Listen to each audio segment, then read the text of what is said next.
tak ada gading yang tak retak. Untuk itu, dengan segala kerendahan hati, kami mengucapkan permohonan maaf atas perbuatan yang menyakiti hati masyarakat.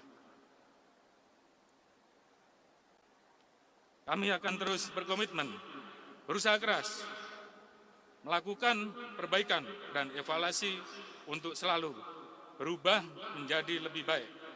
Melalui momentum Hari Bayangkara ke-77, Polri berkomitmen untuk terus menjaga amanah dan harapan masyarakat terhadap setiap pelaksanaan tugas.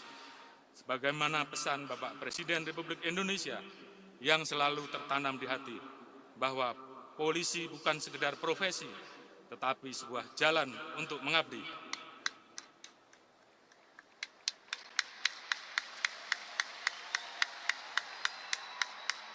Kami berdiri di sini telah bertekad untuk mengabdikan diri dan menanamkan dalam sanubari bahwa menjadi pelayan publik yang baik adalah suatu kebanggaan dan kehormatan bagi seluruh insan Polri.